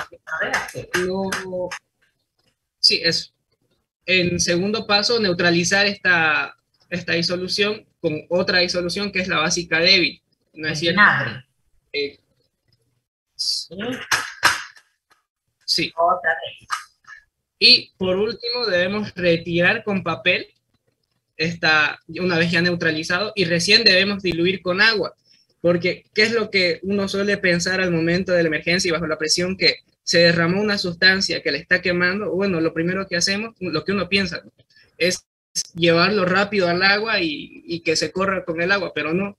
En el caso de que haya sido una quemadura por una disolución ácida fuerte, al exponer esta disolución al agua, lo que vamos a producir es una reacción exotérmica, que lo que va a hacer es dañar más el tejido y producir una lesión más fuerte. ¿Qué es exotérmica? Que libera calor, doctor. Eso, exactamente. Entonces, si yo hago esas reacciones con el agua, entonces se va a calentar y el calor que hace aumenta o modifica o altera la velocidad de disociación de nuestras estructuras químicas, pudiendo llevar a un desorden de las estructuras químicas. Entonces, lo que no quiero es eso, que se provoque más daño. Pero ante la realidad de que usted no tenga estas sustancias neutralizantes, ¿qué es lo que va a hacer? Va a tener por ahí un papel, va a tener ahí un pedazo de lienzo, de gasa, puede así absorber el exceso y ya luego va a ser con agua, si es que no hubiera, ¿no? Y en los ojos lo mismo, ¿no? Hay que leer este documento, jóvenes, urgente. Siguiente diapositiva, tienen que leer. Bueno, continuamos con quemaduras por álcalis fuertes, un proceso similar, ¿no? Cuando se da la quemadura con una disolución base o un álcalis fuerte, se debe absorber esta disolución con papel, neutralizarla con una disolución ácida débil, porque estamos hablando de una base que ha sido la productora de la quemadura, y por último, retirar con papel y nuevamente recién diluir con agua con la finalidad de evitar reacciones exotérmicas. En los ojos es el mismo procedimiento, pero alginatas de ácido bórico diluido, bien diluido, ¿no? Siguiente diapositiva, hay que leer eso. Aquí tenemos quemaduras por agentes físicos como el calor que les había mencionado. Aquí tenemos el caso de una quemadura grave. En este tipo de quemadura se cubren, ¿no?, grandes extensiones del cuerpo porque el agente que ha causado el calor generalmente son soluciones, son líquidos, entonces producen quemaduras en grandes extensiones. El primer auxilio que se debe tener en esta situación es cubrir al accidentado con una manta, que de preferencia sea limpia, porque hay exposición de tejido vivo, entonces se puede llegar a contaminar con distintos microorganismos. En el caso de una quemadura menor, por ejemplo, al haber calentado una espátula o con el mechero que tenemos en el laboratorio uno se llega a quemar, se debe sumergir la parte lesionada en agua, templada de preferencia. Y, perfecto. Sí. Y por último, si se tratan de quemaduras de segundo grado donde se presenta esta ampolla, este trasudado de líquidos, no se deben reventar las ampollas, porque uno, perdemos líquidos, como les digo, y otro, también exponemos tejido vivo a que se pueda infectar de distintos microorganismos. Entonces aquí hay que leer, ¿no ve? Clasificación de las quemaduras, ya van a ir avanzando ahí, traumatología. De primer grado, muy leve, la quemadura del sol, de esta espátula. De segundo, ampolla. ¿Ah? Tercero, como ya lo estábamos viendo allá al otro lado, ¿no? Ya no hay ampollas, pero puede llegar al músculo, eso es tercer grado. Y cuarto grado llega al hueso. Hay que memorizarlo, hay que repasar, pero en bioquímica lo que yo tengo que saber es esto, ¿no? De que las ampollas, lo que dijo José, ¿sí? Pérdida de líquidos, agua y electrolitos, eso es lo que yo tengo que aprender. Claro, llega un momento en que esa ampolla va a reventar espontáneamente o en algún caso de mucho dolor nos vamos a ver obligados a drenarlo, pero tiene que haber reposición. Eso van a avanzar en otras materias, pero a mí me interesa esa parte bioquímica. Cuando hay una quemadura como en quemadura grave, qué terrible, está perdiendo cualquier cantidad de agua en forma de vapor. También está drenando, está chorreando ahí el agua. ¿Y qué está perdiendo con el agua? Electrolitos. ¿Y qué está perdiendo? Albúmina. Lo que tienen que averiguar, ¿qué es la albúmina? ¿Ves? Por eso que a un quemado lo primero que se le administra es albúmina. ¿Para qué la albúmina? Para que pueda regular la presión oncótica y con esto la presión osmótica. Hay que anotar qué es presión oncótica, qué es presión osmótica. Entonces, cuando está balanceada, cuando se pierde albúmina, se rompe la presión. Y con la presión, con esta pérdida de esta presión, se pierde mucho líquido. Entonces, a este quemado yo le administro albúmina para que la albúmina chupe, retenga el agua, ya no se salga el agua por esta superficie descubierta del paciente. Ahora, la pregunta es esa. ¿Por qué a un paciente quemado se le tiene que administrar albúmina? Para que no se muera. ¿A ver? Tiene que ver la parte bioquímica, porque estoy indicando que la albúmina es hidrosoluble, la albúmina es hidrófila, la albúmina va a retener las moléculas de agua. Y si no se pierde agua, el paciente no se deshidrata. Y si no se deshidrata, no pierde electrolitos. Si no pierde electrolitos, la volemia va a estar bien. Si la volemia está bien, la presión arterial va a estar bien. Si la presión arterial está bien, la perfusión va a estar bien. Si la perfusión está bien, la llegada de oxígeno está bien. Si hay buen oxígeno, la oxidación está bien. ¿Qué es oxidación? Pérdida de electrones y síntesis de ATP. $100 para pagar a todo el mundo. Me ha entendido y ha disfrutado, ¿no, José? Sí, doctora. Siempre. Mis otras guaguas están perdidas todavía en Japón, están ahí por Australia, pero yo creo que ya van a tomar apuntes y van a buscar todo. ¿Qué será bulimia? ¿Qué será perfusión? ¿Qué será oxidación? ¿No es cierto? Siguiente diapositiva. En los primeros auxilios para heridas cortantes, en el caso de las hemorragias profusas, lo que se debe hacer es mantener presión sobre la lesión durante unos 10 minutos, que es el tiempo en el que ya se forma el coágulo y cede la hemorragia. Y en el caso de que el material que ha causado la lesión se haya encontrado contaminado o expuesto a diferentes tipos de fluidos que puedan contener algún microorganismo, lo que debemos hacer es ordeñar, como dice la diapositiva, la herida. Debemos como apretar a los alrededores para que la sangre, bueno, sabemos que una de las funciones de la sangre es transporte de sustancias nutritivas en estado fisiológico, vamos a decir.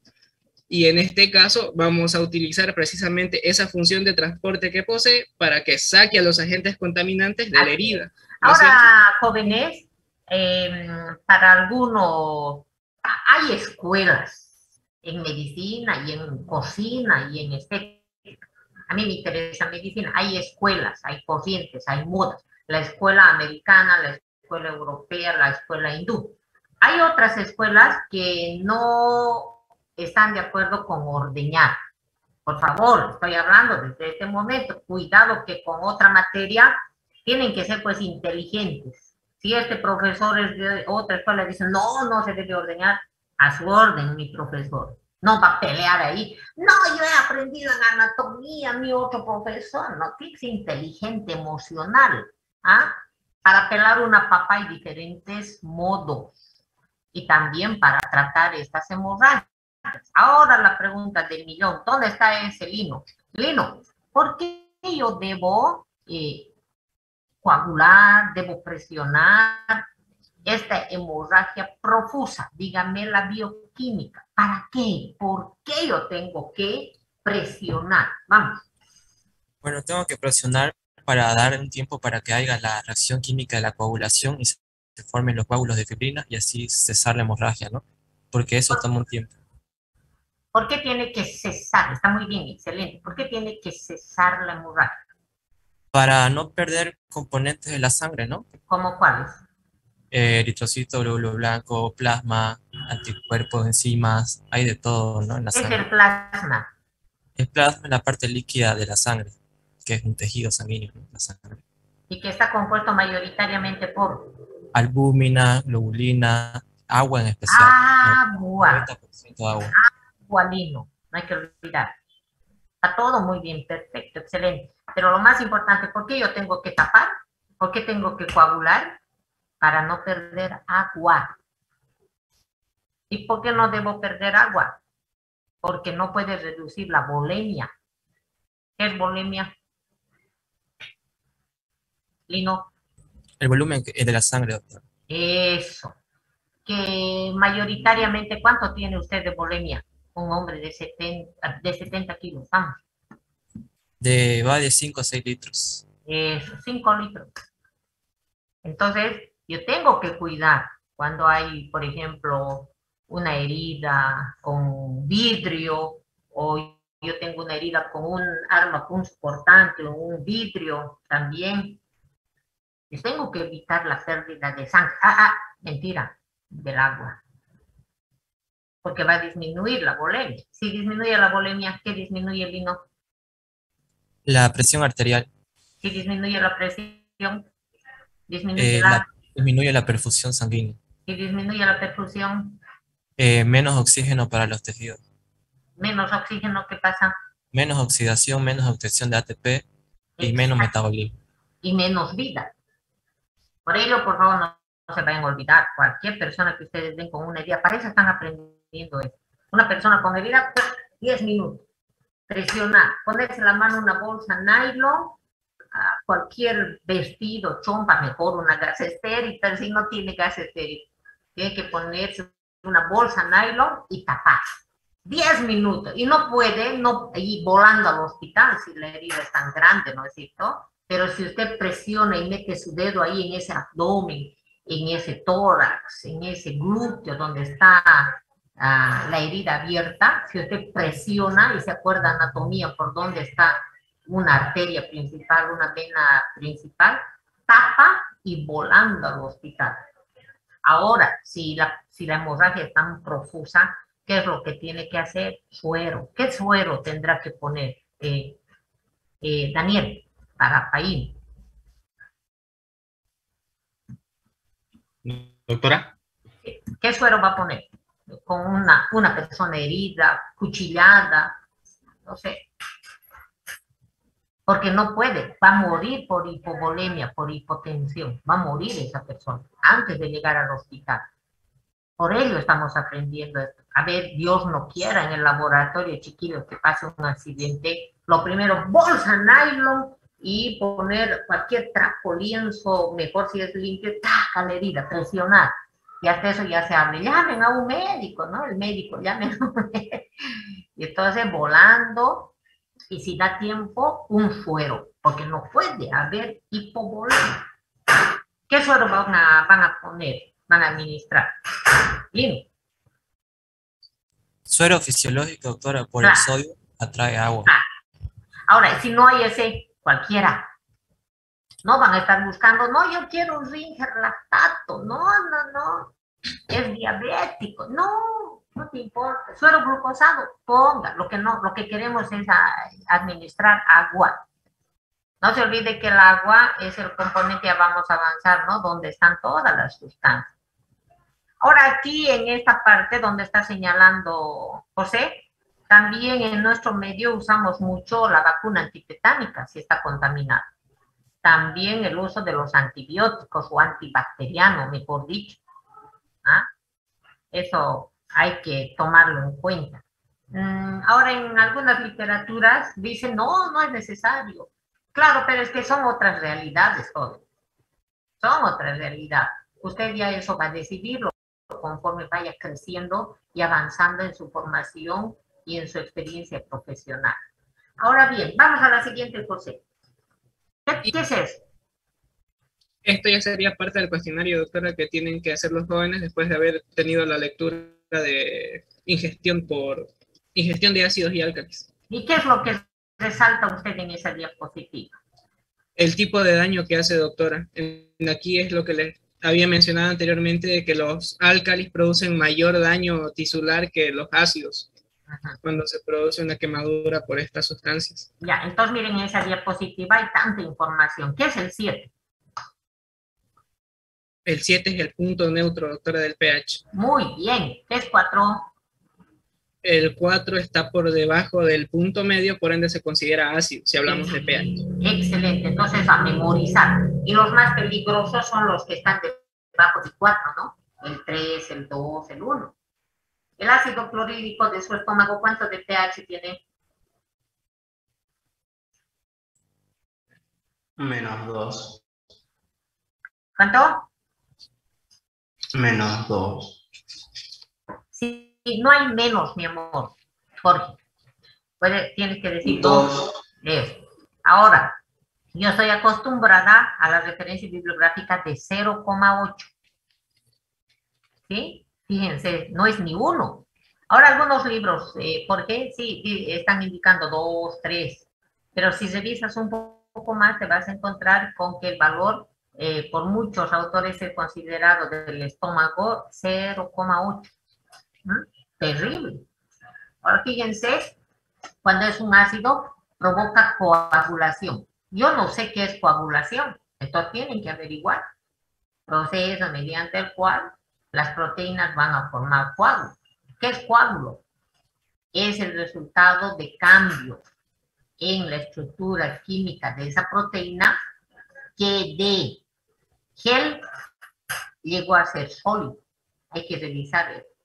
Entonces el ácido provoca ¿qué? Coagulación de proteínas. Se pierde el agua, se va a formar esta estructura de reparación en la mucosa, pero qué pena. Uno, ¿para qué se hace esto? ¿Por qué se quema la mucosa gástrica, intestinal? para que el tóxico no siga entrando adentro, porque si no pasaría a las venas, solo en el tubo. El tubo lo va arruinando para proteger. Pero ¿cuál es la pena? No va a poder ingresar, ¿qué cosa? Los alimentos. No sé si me dejo entender. Es un mecanismo de defensa que tiene nuestro cuerpo, es lo que pasa, pero si la afectación ha sido muy grande, esa persona va a morir de desnutrición. Por ello que en este tipo de pacientes va a ser importante la nutrición parenteral a través de la vena, o a través de las venas hemorroidales. Interesante eso. En el alcalí va a haber una licue. Fíjese que es diferente a la coagulación. Ahora, ¿esa qué significará licue? Ah, pues fácil, se vuelve líquido. Qué grave, ¿no? Qué grave que mi tejido se vuelva líquido, lo sólido se vuelva líquido. Y eso va a arrastrar esto. ¿Qué será saponificación? Proceso mediante el cual se forman sapos. ¿Qué será sapos? Hay que ver, hay que buscar. Pero lo otro que ya sabemos, pérdida de la estructura natural, fisiológica de la proteína. Y entonces, ¿esto qué va a provocar? Trombosis capilar. ¿Qué es trombo? Aquella estructura química que tuvo su origen en la coagulación de proteínas de la sangre. Es un tapón, pero que está colgado todavía, está colgado del vaso y va a dar origen al émbolo, al émbolo. ¿Qué va a hacer eso? Retención de agua, ya sé. De todo eso tenemos que aprender tal y como se ve. Qué grave una quemadura con álcali, mire, provoca más daño. Aquí solamente esto, por así decir, ¿no? Solamente esto. Pero aquí provoca varios procesos, que es bueno que lo lean. Todo esto está en esa referencia que usted tiene que visitar en el internet. Vamos. Eso, excelente, excelente. Exacto. De manera parte del cuestionario, y eso sería el tema de primeros auxilios en posibles accidentes en el laboratorio de bioquímica médica. ¿Cuántos temas hemos avanzado? 3, doctora. Perfecto. ¿Quieren más o ya no? Yo ya no quiero. Doctora, disculpe, tengo una pregunta. Entonces, ¿cuál sería la diferencia entre trombo y coágulo? ¿Sería que el trombo todavía permanece en la circulación, en las arterias y demás? Venas. El trombo es aquel coágulo que está colgado de la pared, de la luz del vaso sanguíneo. Es un elefante, se cabalgaba, ¿no veo? O se colgaba desde la tela de una araña, está ahí colgada. Y cuando la sangre viene, eso es lo peligroso, chiquillos. Cuando una persona, por ejemplo, se forma el trombo, vamos a ver más adelante, pero para que ya tengas, y entonces eso se está colgando en el interior del corazón, por ejemplo, en la aurícula, en el ventrículo, o en una vena femoral, ya está. Y entonces viene, aumenta la presión, la persona reniega, la persona se acelera, fluye con más fuerza la sangre y revienta, arranca ese racimo de uva, ese trombo, que se convierte en émbolo. El coágulo que empieza a circular y va por aquí, por allá, y se queda obstruyendo las venas más finas, los vasos más finos que están en el pulmón, que están en las venas coronarias. Y entonces, ¿qué va a tener? Va a tener un tromboembolismo pulmonar. Muere la persona. Fíjate, chiquillo, qué importante es esto. Cuando una persona mayor viaja en un avión transatlántico, de Europa viene aquí 80 años, no sé, está mucho tiempo ahí sentado, sedentario, entonces todas sus venas de los miembros inferiores ya están viejos, obvio, ya no tienen lo que deben tener. Entonces ahí se detiene la sangre, se quedan esos coágulos, tal vez le duele evidentemente las piernas, y entonces llega a Santa Cruz o a La Paz, se para en el avión y empieza a caminar por los andenes. y va a chequearse y ¡clac! Muere. Ustedes han debido escuchar, muchos mueren, muchos viejitos mueren cuando llegan al aeropuerto de destino. ¿Por qué se murió? Porque cuando caminó, Se liberaron los ese trombo se convirtió en émbolo, empezó a circular, llega al pulmón y sus venas finas, no entra oxígeno, no hay oxidación y muere. Es esta razón también por la que Chiquillo, cuando una mujer paría, hace muchísimos años, la moda era, llega a parir, échese en la cama, señora, 40 días y 40 noches, no se bañe, no se lave, echadita, porque le va a dar pasmo, le va a dar posparto. Y evidentemente, después de 2 o 3 días, la señora se paraba por alguna razón y moría. ¿Por qué? Por tromboembolismo. Ahora me entiende, porque sus piernas, los trombos, bla, bla, bla, y se paraba. Hoy en día la moda es, señora, está pariendo normal, 3 horas, 4 horas, parece, vamos, me duele, ¿no? Parece, qué mala es esta enfermera, es que no sabe lo que estamos hablando en este momento. Y entonces la señora está igual con cesárea, parece, me duele, párese, por favor. Claro, hay que explicarle todo esto de manera que ella pueda entender. Y de esta manera ha reducido mucho la mortalidad alrededor del parto, chiquillo. Por ello que tenemos las políticas nacionales, las políticas de salud, de los proyectos o los seguros del SUMI, para que la mujer llegue a parir en el hospital.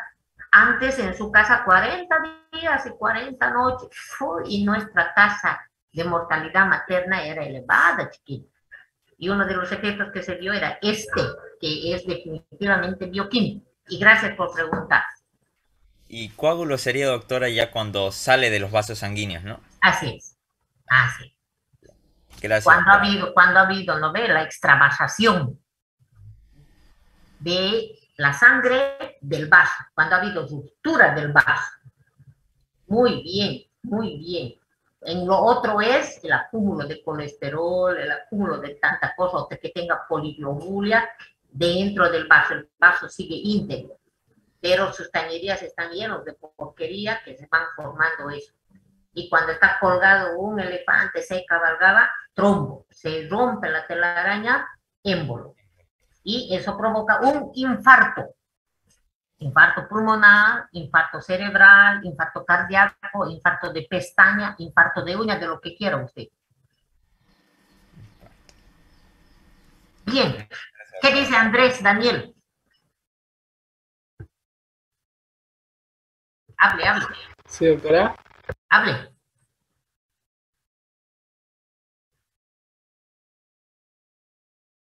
¿Cómo están sus neuronas? La verdad, con hambre, doctora. Sí, está bien, está bien. Yo cuando tengo que estudiar jóvenes, yo pues no, pero no soy modelo de nada. No tengo sueño, no tengo hambre, no bostezo. Y de alumna también. Y además estoy ahí al acecho. A ver, ¿qué le voy a preguntar? Como este chico, ¿quién era? ¿Qué se llama? Era Luis Alberto Ordóñez, doctora. Ordóñez, ¿no? A ese ponle 100, no sé si es tu alumno, ponle 100. Sí, doctora, ya no. Exactamente. Sí.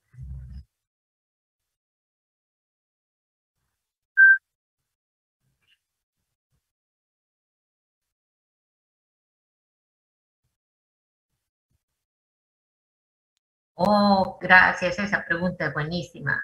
Es que, ¿sabes qué pasa? Cuando un arroz es de buena calidad, un arroz es entero, entonces tiene su superficie completa y no tiene quebradas, donde pueda mecánicamente detenerse la espora del hongo. Si un grano está enterito, cae una espora y se resbala, pero si hay una grieta, ahí se queda. Y entonces cuando tú tienes un arrocillo que tiene tantas grietitas, microscópicamente están las esporas. Entonces fíjate, chiquillo, qué pena ser pobre. Por cuanto más pobre eres, vas a comer arrocillo. ¿Me entiendes, no, chiquillo? Es fuerte. ¿Ah? Y entonces hay más probabilidades de que pueda ingerir esporas que originen toxinas. Y así podemos analizar varias cosas. Entonces, ahora, vuelvo a insistir, alguien va a decir, no, pero yo como 20 años. Pues es que depende de muchos factores. Eso es lo que quiero que averigüen, por favor, en bioquímica del cáncer. ¿Por qué no todos tenemos cáncer? Aunque todos tenemos cáncer todos los días. Eso tienen que saberlo. ¿Qué es cáncer? Mutación. Cambio de estructuras que todos tenemos. Solamente que tenemos también sistemas de control de calidad. Entonces, ahí están diferentes enzimas. Y dice, oye, tú eras una estructura cuadrada, ¿por qué estás redonda? Y entonces vienen las caspasas, las restrictasas, las chaperonas. Hay muchas enzimas que vienen, agarran su tijera y chao, estructura anómala. Los natural killers, por ejemplo, como células, ustedes ya están alcanzando, del grupo de los leucocitos. Pero estamos hablando de eso de células, yo estoy hablando de estructuras químicas como las enzimas. Por ello, cada día que despierten tienen que decir, Dios mío, por favor, que funcionen bien mis restrictasas, caspasas, chaperonas. Que todos funcionen bien, por favor, Dios mío. Ahora, cuando algo pasa a ese sistema de calidad, mi célula cuadrada va a parir una célula redonda o una espirilar, y entonces las otras dicen, ¿qué le pasa a esta loca? Debía darme hijos redondos y me da triangulares.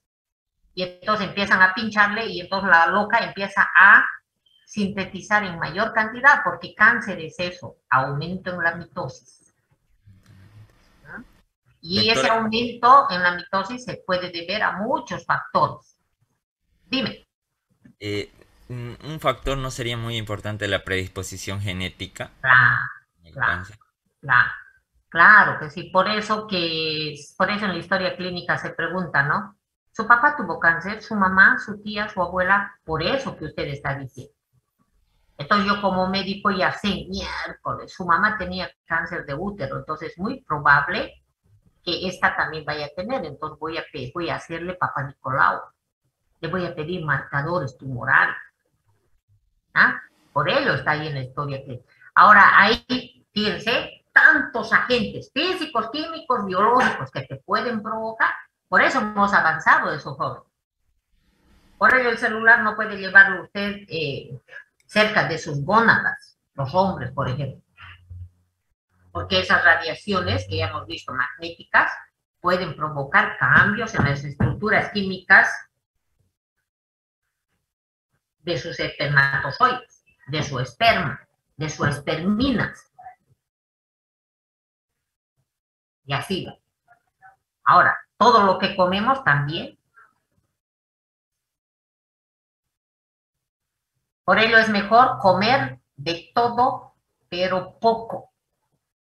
Mejor, más natural que sintético. Porque los pueblos más evolucionados son los que tienen más cáncer. Los pueblos más primitivos tienen menos cáncer. Por esto de los aditivos, por esto de los conservantes que se añade a los alimentos y a los medicamentos. Dime, Aramayo. Buen día, doctor. Una consulta. Si el teléfono pasa radiación, entonces nos podría dar cáncer en esta parte cada vez que contestamos por el uso prolongado. ¿Se podría pasar algo así? Sí. ¿Qué palabra mágica dijo usted? ¿Puede? Puede, dijo, ¿no? Sí, puede. Pero no sé si vaya a pasar, pero puede. No sé si se nota la diferencia. Una cosa, a ver, todos ustedes pueden tener hijos, pero algunos no van a tener. Eso se llama potencialidad. Las radiaciones del celular son potencialmente perjudiciales, sí, y eso lo evidencia la medicina tanatológica. Hay trabajos publicados en cadáveres que, digamos, eran telefonistas o eran enamorados del celular. Y entonces al observar macroscópicamente esta región del cerebro, la región temporal, se observan cambios macroscópicos significativos. Lo que yo quiero que me crean, que todo lo que existe tiene potencial tóxico, como toxicón. Todo. Oye, la ropa interior que llevo elástica es tóxica, ¿sí? Porque está formado por polímeros, poli, muchos, mero parte. Y entonces eso se rompen sus enlaces con el calor, hemos avanzado. Y entonces esos pedacitos ahora sí pueden pasar, pueden atravesar la piel. Entonces, fíjense que no todo lo que se pone de moda, ¿no ves? Calzones de licra, no siempre son inocuos. No todo lo que está de moda va a ser inocuo. Y eso tendrían que tener ustedes una perspectiva, porque eso les va a preguntar su paciente. Jessica. Sí, doctora, le quería preguntar acerca del cáncer, del metástasis, porque el metástasis sabemos de que es cuando el cáncer daña otros tejidos, pero quisiera saber, digamos, en la parte bioquímica, ¿por qué? Metástasis es el resultado de la migración de ese proceso cancerígeno de un lugar a otro, más cercano, más lejano. Por ejemplo, un cáncer de cuello uterino puede ir avanzando. Por suerte tenemos filtros que ustedes han avanzado en anatomía que se llama el sistema linfático, que tiene ganglios. Para eso sirven los ganglios, que son filtros. Eso cuando se da un proceso cancerígeno, primero los ganglios de alrededor del órgano se tragan al cáncer. Y le dicen, no vas a salir de aquí, te vas a quedar aquí. Y entonces este paciente no hace su chequeo periódico, no va a su médico, entonces el sistema, los ganglios de in situ, no dan abasto, se llenan esos filtros.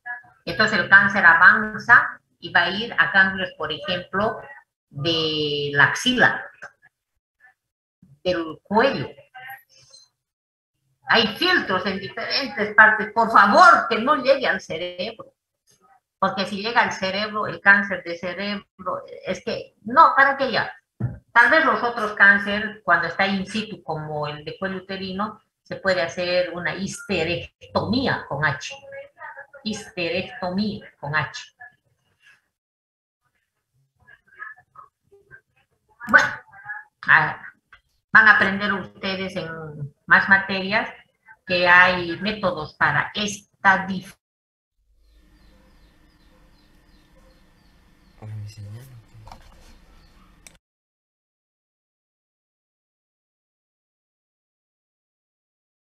Sí, para eso se piden marcadores bioquímicos para saber si hay o no hay metástasis. Bien, es para ligarlo a la vida práctica. Ustedes en este momento van a salir de clases y lo primero que tienen que averiguar en su casa es todas las mujeres. ¿Qué han hecho Papá Nicolau este año? ¿El año pasado? ¿Una virgen se puede hacer? Por favor.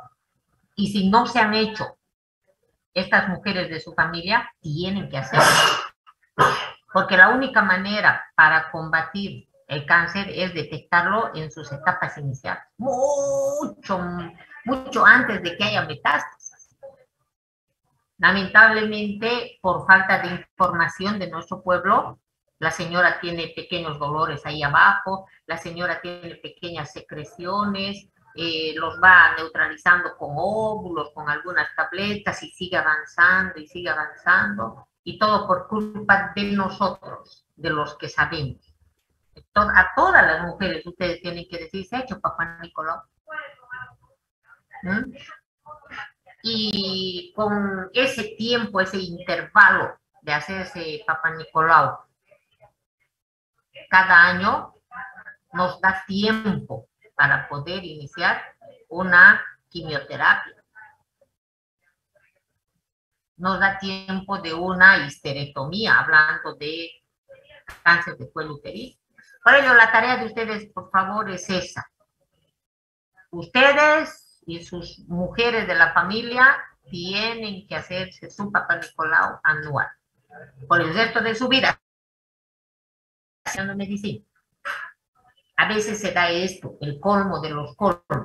A emergencia llega un paciente mal, a punto de morir porque su enfermedad ha sido descompensada, no ha sido tratada, no ha sido controlada. ¿Quién es? Es papá de la directora de tal hospital. ¿Cómo es eso? ¿Cómo es eso? Y entonces aquí puede ser un poco el colmo, ¿no? Su mamá del estudiante de segundo año. Bien. Pensé que no me iba a cansar Nayeli, pero me cansé, ¿no? Parece que estoy envejeciendo. Bueno, espero que les haya gustado.